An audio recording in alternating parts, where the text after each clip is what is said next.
Welcome everybody to Optimization in Oslo. We're very happy to have Professor Michael Ulbrich from the TU Munich with us here in Oslo. He's going to speak about a semi-smooth Newton method for stochastic proximal point algorithm with variance reduction. So, Michael.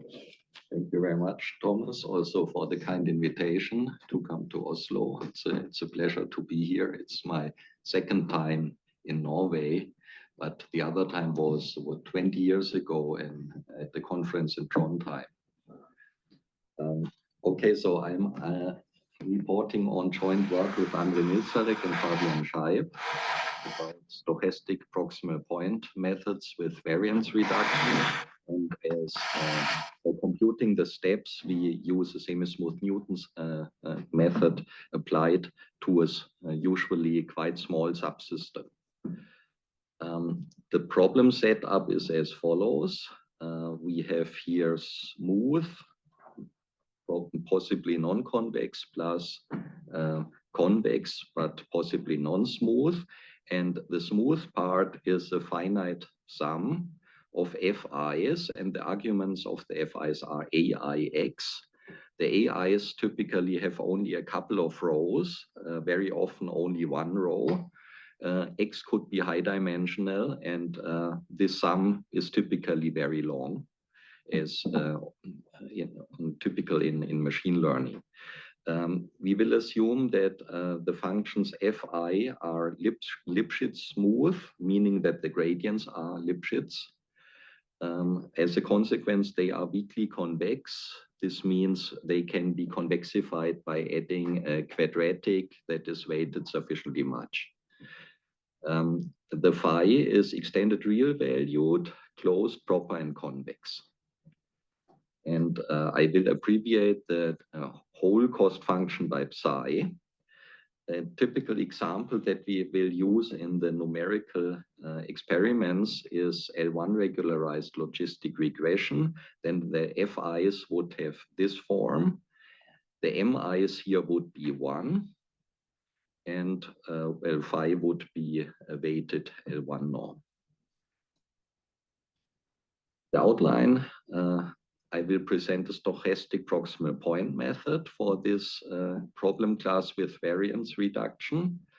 And to compute the proximal steps, one has to solve an implicit equation. And for this, I will use a Semismooth Newton's method.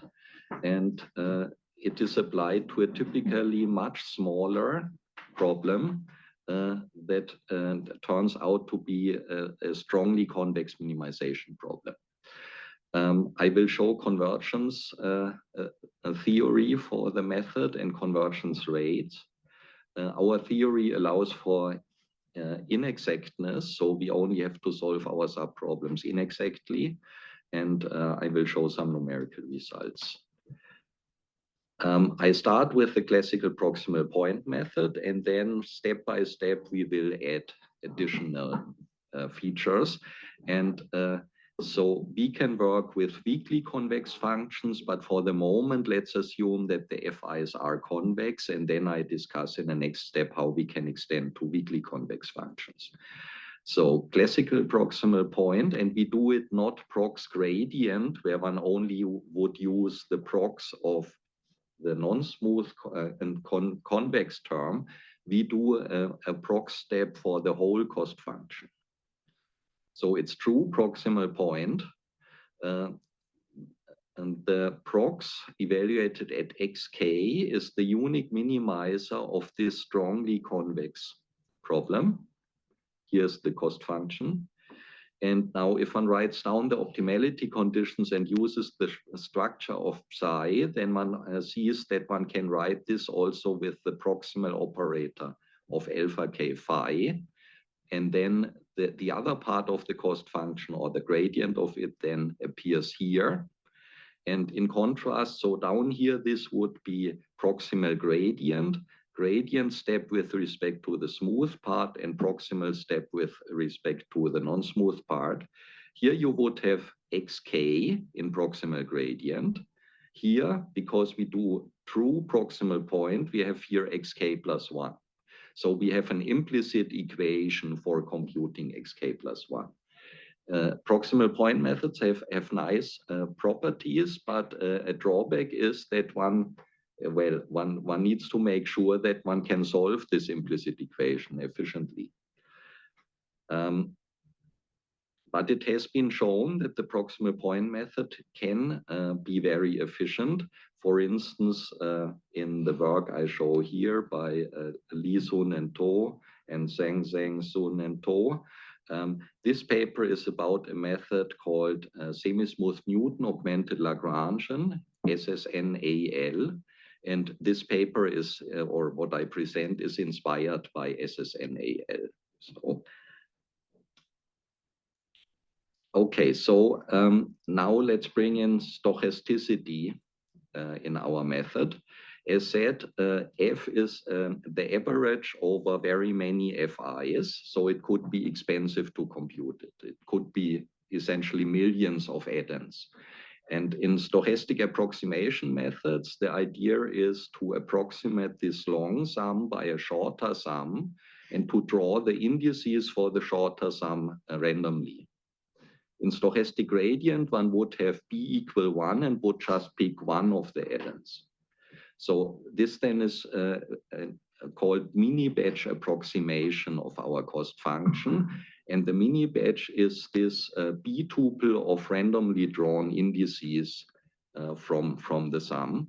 There could be repetitions. Okay, and now going from deterministic proximal point to stochastic proximal point, and we just replace the full cost function by the sample average, by this, mini-batch approximation. Okay, so this is exactly what we had before. I only replaced F by the mini-batch approximation. In each step, we will draw our sample nu. Therefore, the sample depends on the iteration index. Okay, and now we can do the same as before. We had on the previous slide that we can go from we can write this in terms of the prox of alpha k. The alpha k plays the role of a step size times the convex part of the cost function. And then here we had here grad f, and now we have grad of the mini-batch approximation. Okay, and from here to here, I just use the structure here, apply chain rule, and then you get, this is the full expression of this mini-batch gradient. There has been work on stochastic proximal point, for instance, in these three papers. What is new here is proximal point with variance reduction. I come to this later, and the efficient way how we solve and how we compute the proximal point steps. Okay, now I show you how we can solve efficiently the proximal point subproblem. I need effect from convex analysis. If we have a convex function that is R valued, I call it G here, then one can show that Xi is a subgradient of G at the point X, if and only if C, so this vector here, is a subgradient of the Fenchel conjugate of G evaluated at this point. So in a sense, you can invert this, you can bring the subdifferential from here to the other side. And this is what we will be using. In our case, the G will be convex and C1, and also the Fenchel conjugate will be C1. Maybe I should have placed the definition of the Fenchel conjugate here, but it will come later. For the moment, we do not exactly need how it looks like. Okay, so we just need this relation here. So if we have differentiability, then the subdifferential becomes the gradient, and we have here also here differentiability under our assumptions. So we arrive here, and now if you look here at this is our proximal point update or stochastic proximal point update. What I will do is I call this gradient here xi I, and this will be an auxiliary variable. Okay, so, and well, I have to be careful. This I just runs over the mini batch. So the enumeration of the mini batch is I1 to IB. So I will have to write this sum in this form. And then I call this gradient xi j k plus 1. So therefore, I want to introduce these auxiliary variables because they abbreviate something, they abbreviate parts of this sum. Okay, now I have the gradient here. If my Fij's have the properties that I required on G up there, I can bring this gradient to the other side, but then I have the gradient of the Fenchel conjugate. Okay, but then I have this isolated, this term here. And now the point is that we can make out of this, by introducing these auxiliary variables, a two-step procedure. We are able to derive this equation in which only involves the xi's, but not the xk plus 1. We can solve this equation, and having then the new xi, we can do this explicit update to obtain xk plus 1.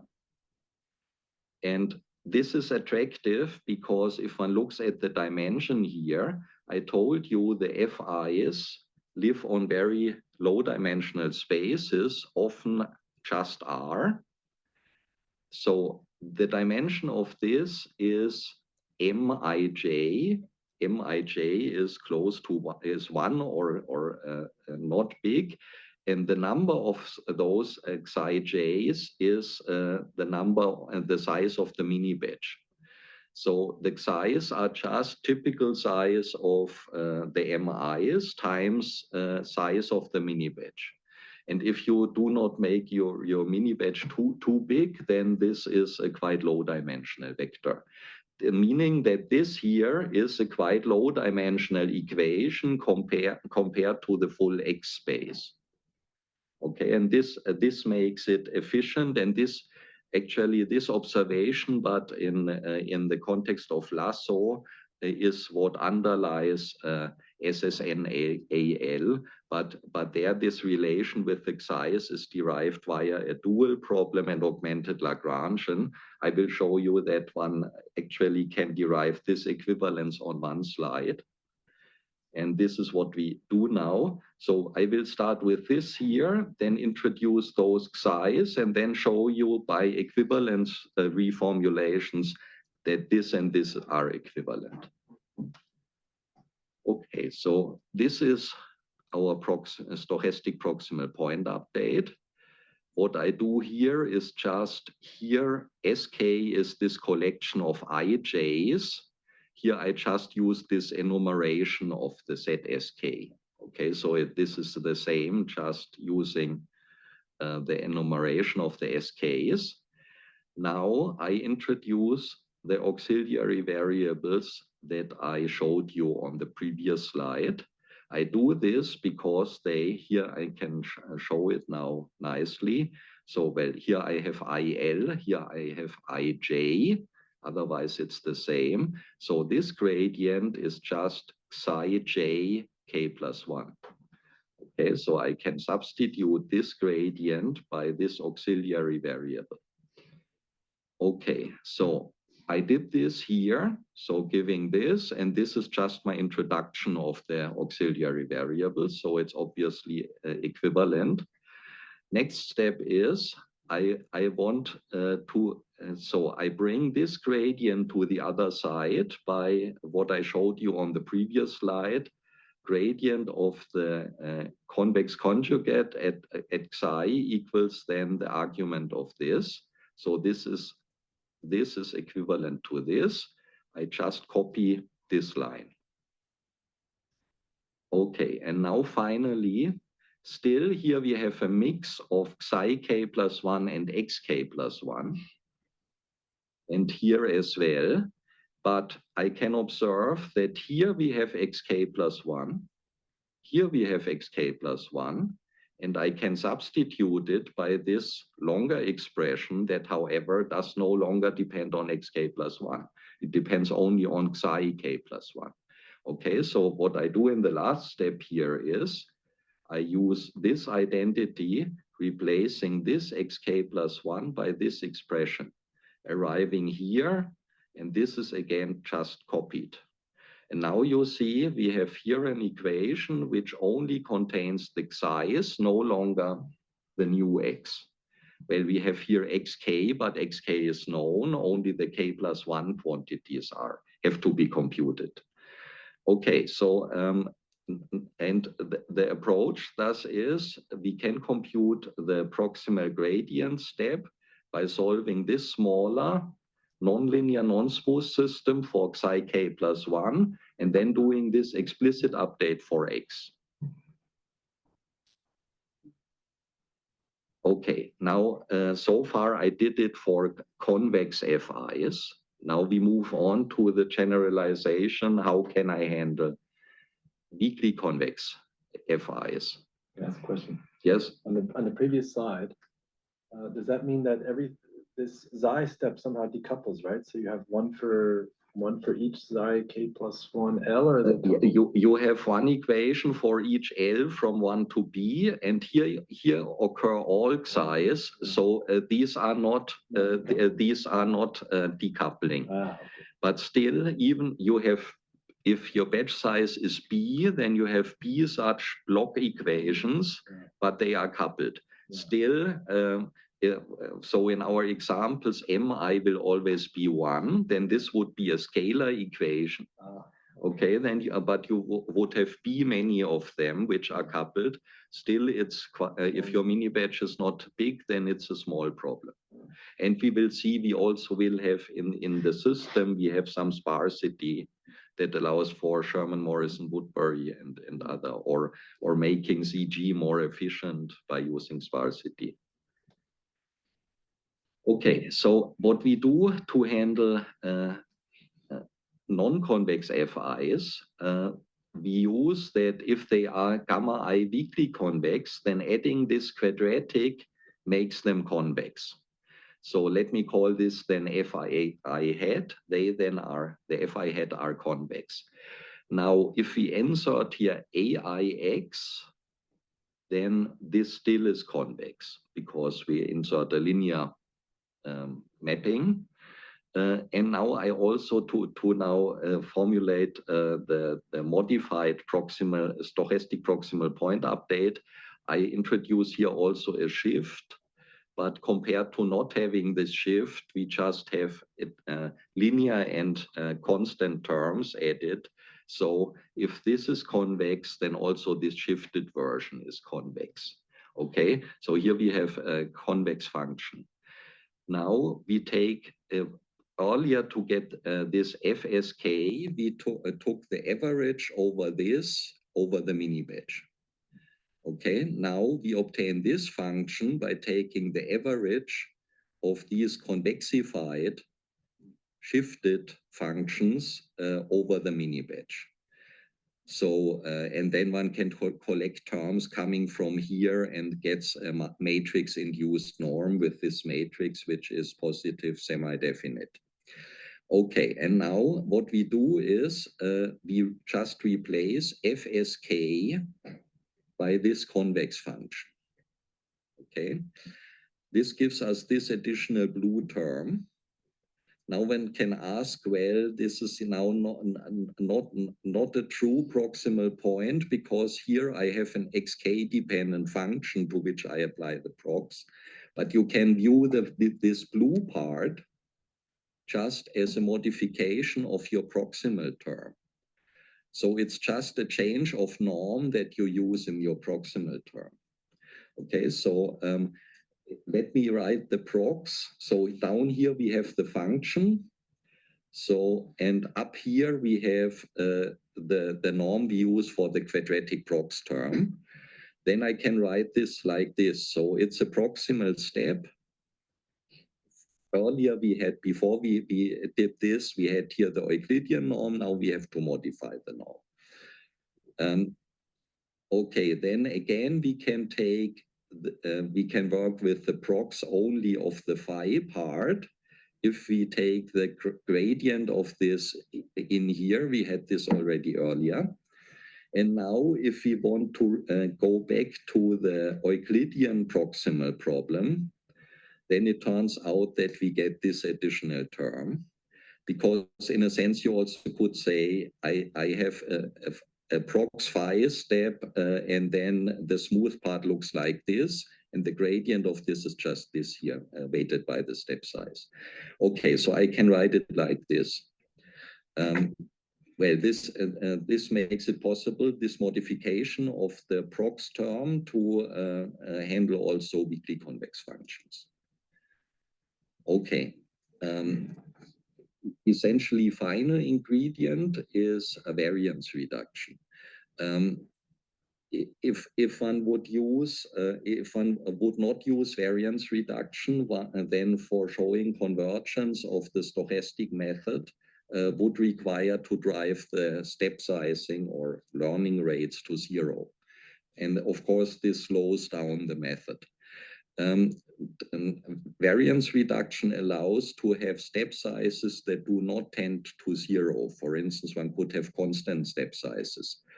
There are several approaches to variance reduction. One popular one is, so far we used the mini-batch gradient, and in variance reduction, one now uses the full gradient at an auxiliary point that I call x tilde here, subtracts the mini-batch gradient at x tilde and adds the mini-batch gradient also at x tilde.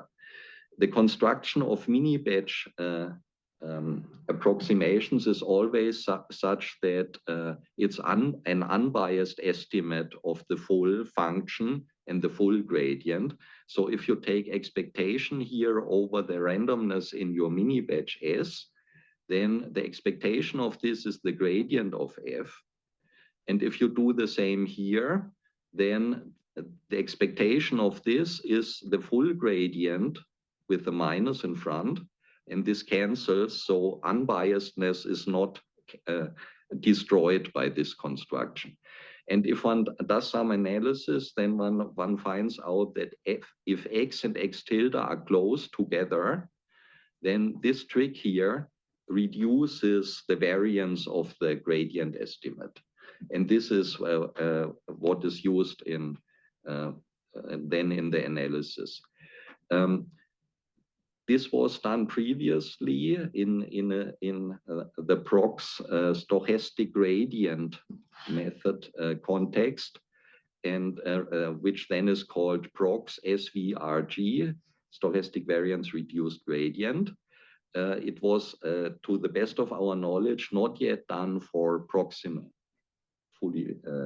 So it was done for prox linear, but not for proximal. And the analysis becomes, because of the higher implicitness of proximal point, it becomes more difficult.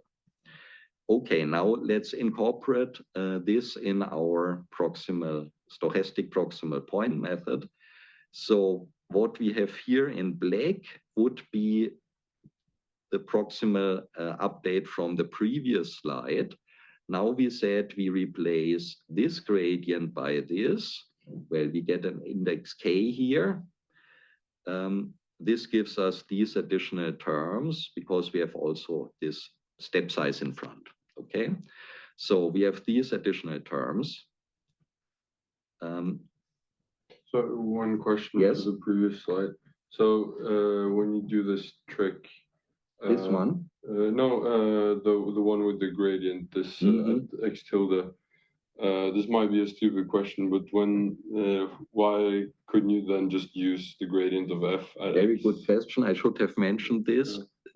Computing the full gradient is expensive. So this means one does it only from time to time. Okay. So you balance mini batch size to full capital N was the number of atoms you have in the full F.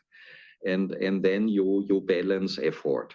Okay, Yes. so only every now and then you compute and this will also result, the final method will have an outer loop where we compute a new full gradient. And then we have an inner loop where we always use the same x tilde and the same gradient. Okay. And we then balance length of the inner loop with the effort of computing a full gradient. Yeah, okay. Yes. Yes. So x tilde is one of the iterates in the outer loop? I will show you how it can be constructed. Yes, it is an earlier iterate or an average of earlier iterates. We will have two versions. Yeah. But we will see later on, yes. And finally, our convergence results will also be on the x tildes. Okay, so we will have in every outer loop a new x tilde, and our convergence result will be for the x tilde sequence. Okay, but we come to that for the moment x tilde is just a suitably chosen point, and later on we will see how it's done. Okay, now we had this here. I just rearrange a bit. We do not have to check if this is I just tell you this is the same. Okay, and we introduce this auxiliary variable. Now, the question is, can we still do, I showed you this Xi subproblem trick for the original stochastic proximal point method, but then we introduced this modified prox term to handle non-convex FIs, and then we introduced variance reduction. The question is, can we still do the same Xi trick? And it turns out we can, because, okay, so what we need to do is, earlier we had AI transpose times this gradient, and now we have this modification. So to do the same as before, we need to call this now Xij, okay, and not only this one. So this is the only difference. So we introduce, and by the way, this is just the gradient of the convexified Fi without the shift, okay? Yeah, okay, now we call this Xi jk plus 1, and then we can do the same derivation as before. We can split then this update into a Xi update and an X update. Okay, and again, this system has the same small dimension as before. We just have here some additional terms, but the same idea works. Okay, now let me state some assumptions under which we can prove convergence results. Some of them were already shown, so we assume that the FIs are Li smooth and gamma I weakly convex. We assume that the cost function is bounded below. Now, I had already introduced this, so this makes out of the Fi a convex function Fi hat. And here you see, yeah, because of this, earlier we had only this, then we had Fij star, now we have the gradient of this, therefore we have here Fi L hat star, the convexified version of that. Okay, so so we introduce this. In our system appears the gradient of this function. We have to assume that this function here is essentially differentiable. This means it's differentiable. This could be, the domain of this could be not the whole Rn. Essentially differentiable means this is differentiable on the interior of the domain. And essentially differentiable also means that if the gradient of this, if we approach the boundary of the domain, goes to infinity. And well, to apply semi-smooth Newton, we will need that the gradients of the Fi hat star are locally Lipschitz. Okay, and then again for semi-smooth Newton, we need that these gradients are semi-smooth and that the prox of alpha phi is semi-smooth. I will briefly show what semi-smoothness is on one of the next slides. I would like to mention that, so if I have a convex function with Lipschitz gradient, this translates to strong convexity of the Fenchel conjugate. Okay, and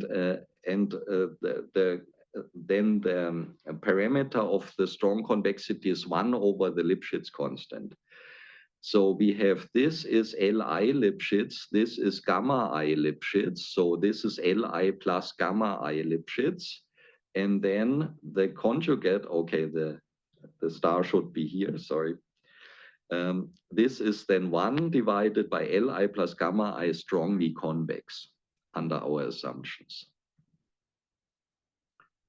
Okay, so if I would have only 30 minutes, this would what I would say about the semi-smooth Newton's method, because most of the work of analyzing it was already done by Lee, Sun, and To in the lasso and other contexts. We just adjust it and generalize it a bit, but the analysis is very similar. Okay, so we need to solve the Xi subproblem. We have in there the prox. The prox is typically non-smooth. So if you would like to apply something like classical Newton's method, this would typically not be possible because the prox is non-smooth. Now, if one studies what is the minimum requirement for Newton's method to be superlinearly convergent, then it boils down to a concept called Newton differentiability, together with directional differentiability is also termed semi-smoothness. And the point is, I wrote it here. So we have a locally Lipschitz function f. We have an associated generalized differential. In classical semi-smoothness, one uses Clark's differential here, but one can use also other differentials. And now semi-smoothness means that this differential provides a superlinearly small approximation to the function, similar to the Jacobian.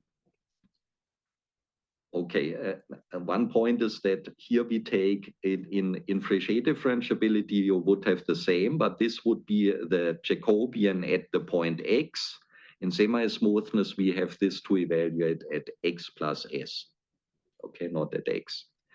Okay, and so essentially one can show if you have a semi-smooth function from Rn to Rn, and if the elements of your subdifferential at the solution are all boundedly invertible, then you have locally superlinear convergence of this method. So, and this is what we want to apply here. And now we can prove the following, and I have some more details later on, but for the moment, I keep it short here. If let's look at, so this is our Xi equation. Possible sources of non-smoothness could be this gradient and this prox. Everything else is smooth. Okay, so and there are results of the form. If you have two semi-smooth operators, you add them, then the sum is semi-smooth again. If you have a composition of semi-smooth operators, the composition is semi-smooth, and you get a suitable differential by formally applying chain rule. Okay, so generalized derivative of the outer function times generalized derivative of the inner function. Okay, so therefore, if we know this is semi-smooth and this is semi-smooth, everything else is smooth, then the whole composition is semi-smooth. This is why we need this assumption. There are proxies that are not semi-smooth, and of course there are gradients that are not semi-smooth. So we need this assumption and have for practically given Fi and Phi, we would have to check this. Okay, so this is our requirement. And then we can show that a globalized version of Semismooth Newton method for our Xi problem converges globally and locally Q superlinearly. And there's also tau order of semismoothness. There you strengthen this to big O of norm of S to the 1 plus tau, and then you get an even better order 1 plus tau. If tau would be 1, you get quadratic convergence. Okay, and as we will see later, the globalization can be done by observing that actually this here, so I bring everything to one side, and then it turns out that the whole thing is a gradient of a function, which is strongly convex under our assumptions. So instead of solving this linear system, we can minimize the function of which this is the gradient. And this then gives us a natural way of via a descent method, accelerated by Newton steps, we can globalize. Okay, so in our numerical experiments, we typically only need 4 or less iterations, so it's pretty efficient. Okay, now I want to show the full stochastic algorithm, and I will return to a couple of details on the Semismooth Newton method later on. As we already discussed, we have an outer loop and an inner loop, the reason being exactly that these gradients are expensive. So it was exactly the right question at the right time. Okay, so we initialize the point where we compute the full gradient. We initialize for the inner loop, the inner iterate to the same point. And then we do sufficiently many steps to compensate the cost for the full gradient evaluation. And in each inner iteration indexed by k, we just do one proximal or stochastic proximal point step. So this means we draw a mini batch. This was our auxiliary vector, vk, that I introduced earlier. Then we compute the Xi by solving this problem with globalized semi-smooth Newton. Our analysis allows for some inexactness epsilon k, so it's implementable.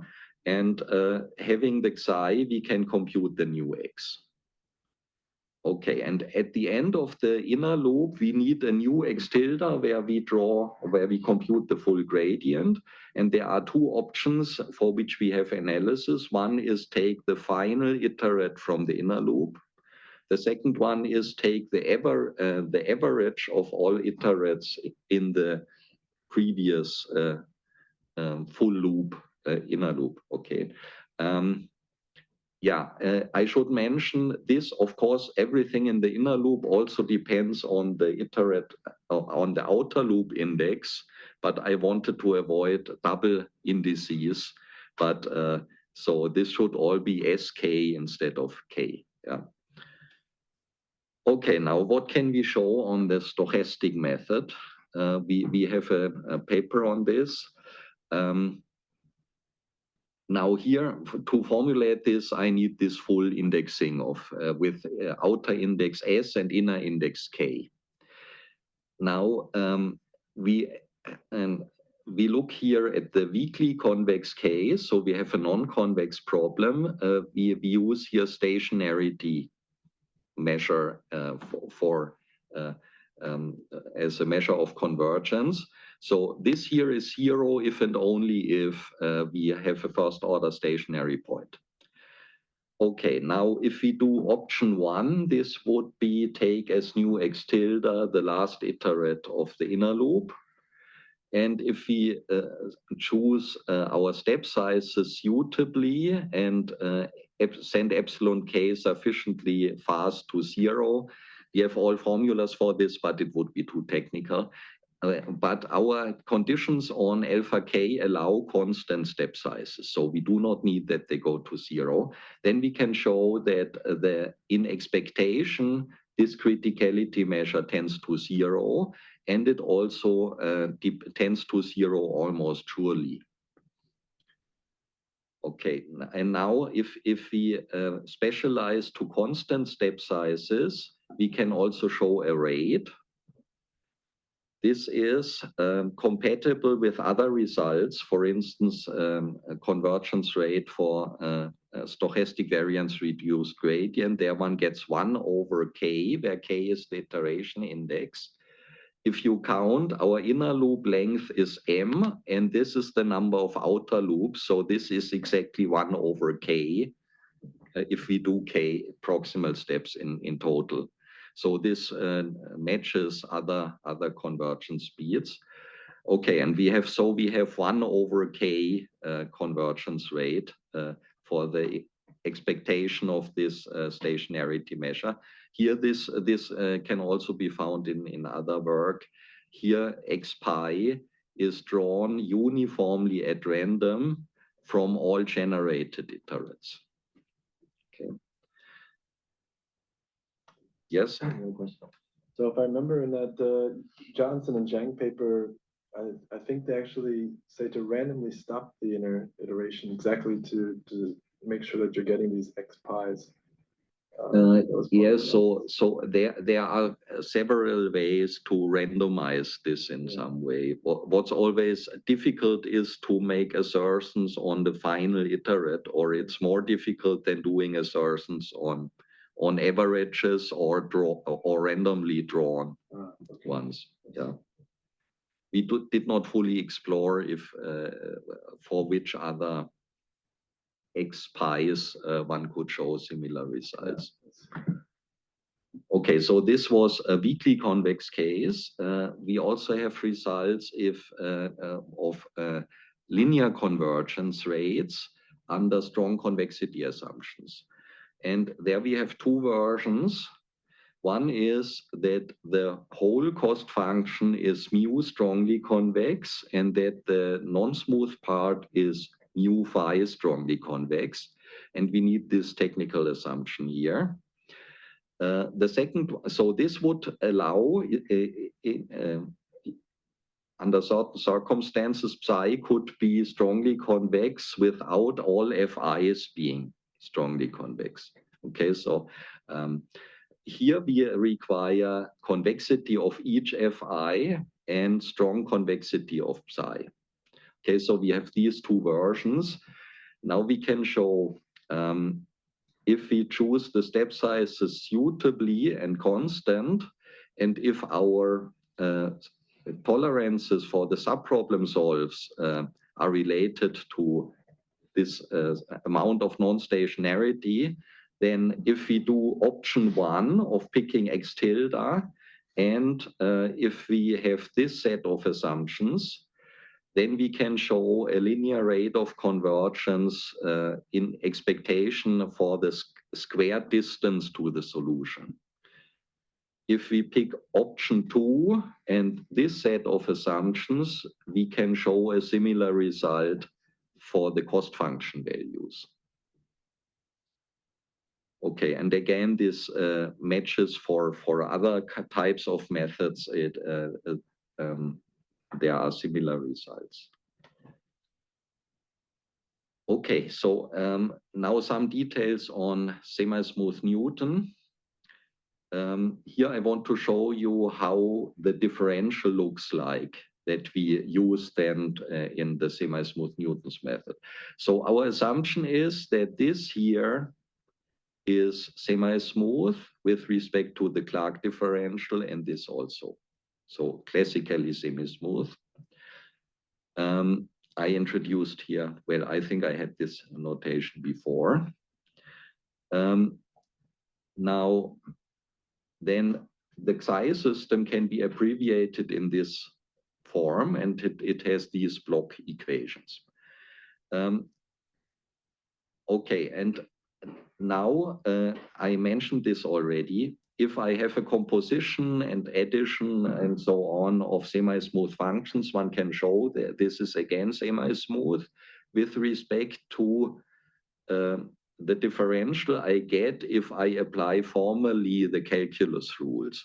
So I would take of this a generalized derivative minus aj times the generalized derivative of the prox times the derivative of this here. If you would assume that all this is differentiable, you apply chain rule, you would get derivative of this plus, well, alpha comes out by differentiation of this, and then you get this term, and you get from this you get this here. Okay, so this is just chain rule. Well, and now this u is a generalized differential of this prox. Okay, and now if one looks closer, this essentially these AJs, we take the differential of a gradient, so this is a generalized Hessian. For generalized Hessians, one can show that they are symmetric. Okay. Now, so these HJs are symmetric. Also, we know from our assumptions that these are strongly convex functions. Then the gradients are strongly monotone, and from this one can show that the differential then of these gradients is positive positive definite. Okay, so here we have positive definite matrices. One can show that the prox is a gradient of a convex function. So therefore, this here is a generalized Hessian. Therefore, the u's are also symmetric. Okay, and because one can show that the prox is the generalized differential, is the gradient of a convex function, these u's are also positive semi-definite. Now, if you look, this is a block diagonal matrix with positive definite matrices, and this is symmetric positive semi-definite. So you get that all these elements are positive definite. So you have the one requirement for Newton's method, bounded invertibility comes from this. And where you have a lower bound on the minimum eigenvalue of this given by 1 over Li plus gamma I, and there the minimum over the mini batch. Okay, now I already said that prox is a gradient and so forth. So now one can show that actually this R, so our psi problem is R equals 0. This R is actually the gradient of this function. This function is strongly convex, essentially differentiable, has a locally Lipschitz gradients under our assumptions. And well, this then can be used as a merit function for globalizing the semi-smooth Newton's method. And well, this boils down to this method. I don't go into full detail. So if you ever saw a globalized Newton's method, then you will have a descent method. You use Newton to generate steps. If they satisfy an angle condition, you take them. Otherwise, you take something else. Here we have the angle condition ensured because we are minimizing a strongly convex function u. Okay, so here we just minimize the strongly convex function u. The modification here is instead of Newton, we take semi-smooth Newton to compute the steps. We do not need it here because of the uniform positive definiteness of this V. But if you would have no uniform lower bound on the minimum eigenvalue, you could have here some regularizations that tend to 0 as you converge without spoiling a fast convergence. Okay, and now here we just do an Amicho step size rule. Okay, and earlier I already showed you that we can show global and superlinear convergence. Now let's move on to some numerical examples. this is the logistic loss function, and we do here a sparse logistic regression. So we have an L1 term here. Now the FIs then are just these functions. Okay. One can by hand compute the Fenchel conjugate, which we need in our method, and it looks like this.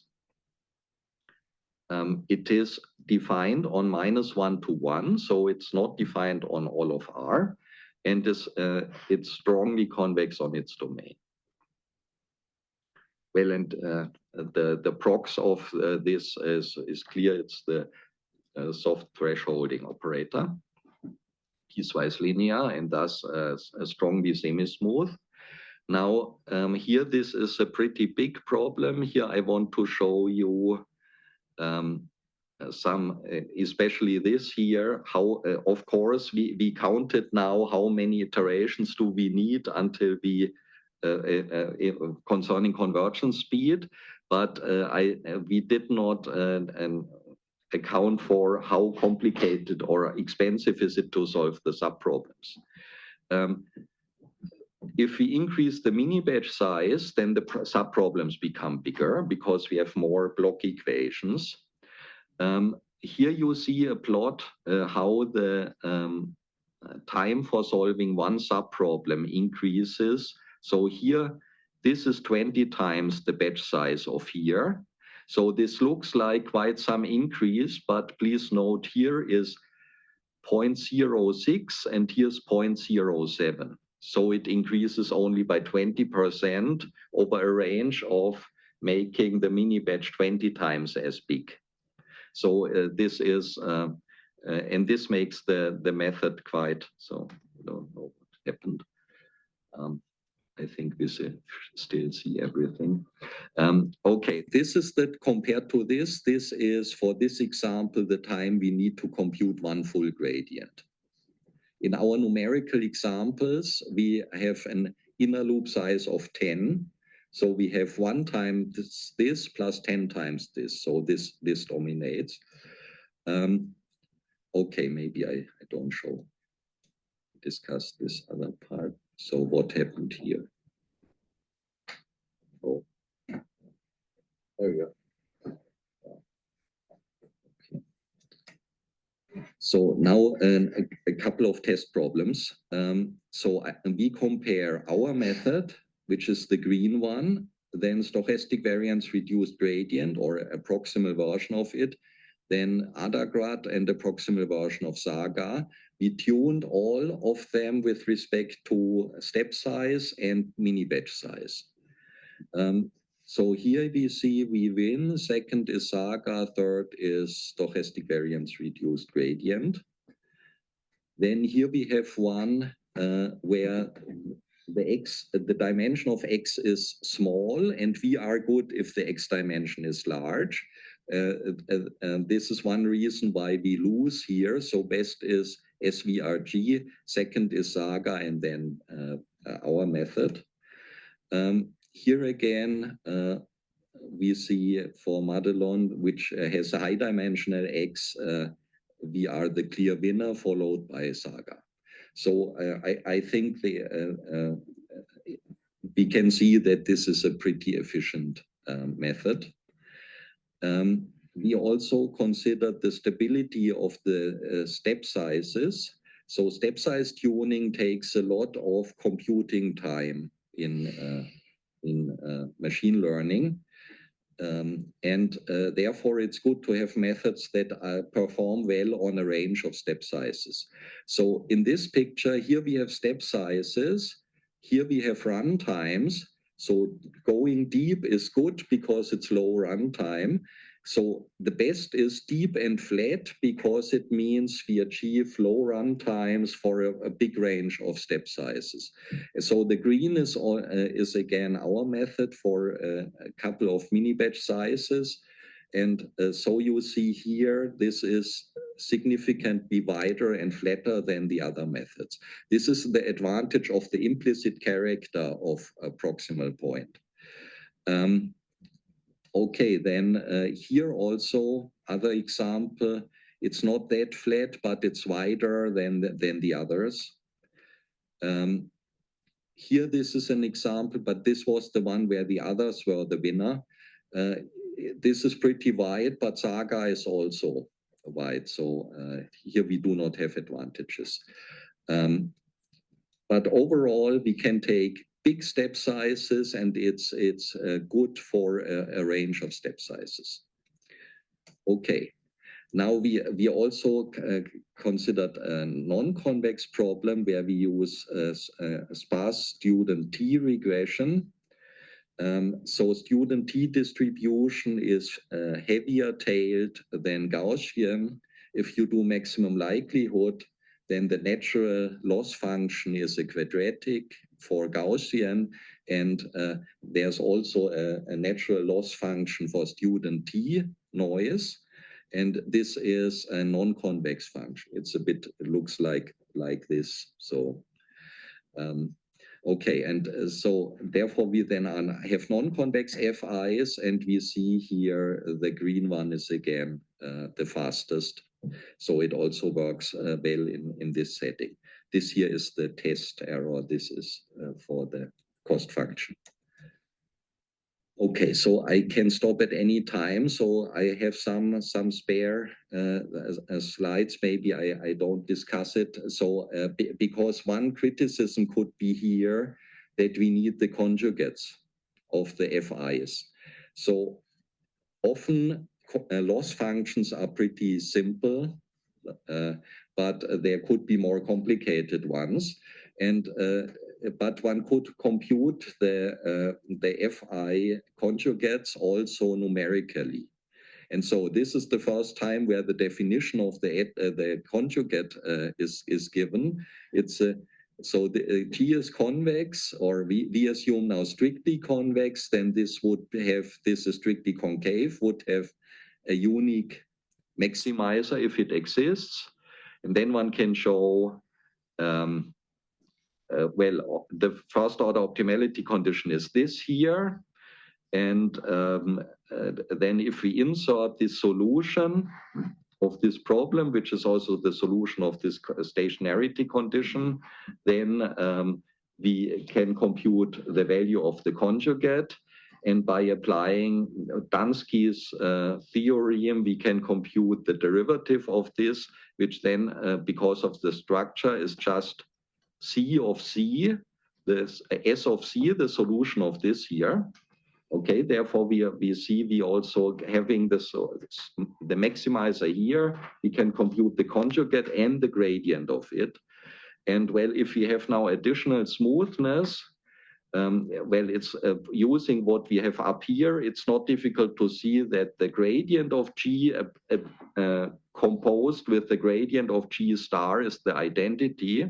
This is actually another way of writing what we had, that I can bring the gradient to the other side. Well, and if now this happens to be differentiable and this happens to be differentiable, you can differentiate this equation and get an expression for the Hessian of G star. Okay, and if you do this approach, for instance, for the student T, then student T would look like this, and then you can compute first and second derivatives. You can solve this maximization problem. This gives you a cubic equation where one can show that it is a unique real root. You can do this by formulas or by applying, for instance, Haley's method, and this is how we compute the conjugate in the non-convex example. And then we need derivatives, so we can use these formulas. So essentially, if the FIs are not too complicated and you are able then to numerically solve these convex maximization problems, you can also handle some black box functions. Also, you need the conjugate. Okay, so I'm at the end. I developed a practical stochastic proximal point method. We incorporated variance reduction. I showed convergence results that also hold for non-diminishing step sizes. I showed you that the method shows better stability than other methods with respect to step size choice. Fabian Scheib is looking at the case where inside the FIs we do not have something linear, but something nonlinear.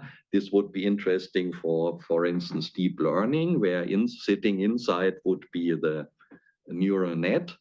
And so I think he does not yet have the full analysis, but what we can show is if we, in the proc steps, linearize the CIs, then we can do again the Xi trick. Okay, so essentially the method works. One has to do all the theory, but okay. And well, some other point is when I derive this Xi subproblem, I assume differentiability, but one notes that only the Fi hat has to be differentiable, but not the Fi. What you lose, perhaps, if you allow for non-differentiable FIs, is strong convexity properties of this merit function. Then it could be that the Xi subproblem has multiple solutions, and it could happen that then the Q superlinear convergence does no longer work. But essentially, you could do it also for non-smooth FIs. Okay, and here's some literature that I referred to during the talk. Okay, thank you very much.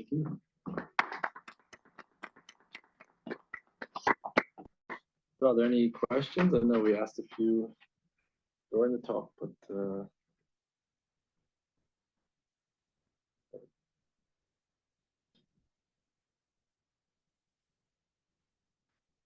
so are there any possibilities to extend to infinite dimensional problems, or are there some fundamental difficulties there?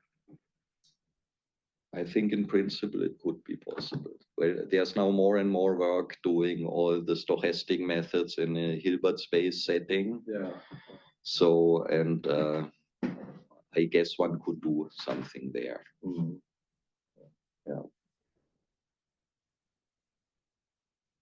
So the concepts, well, many of the convex analysis results I used apply, then Prox is available in a general Hilbert space setting, semismoothness theory is available. Mm-hmm.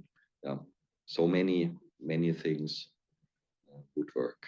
You didn't cite your own paper, has it appeared, or? Let's see, somewhere it was. No longer here.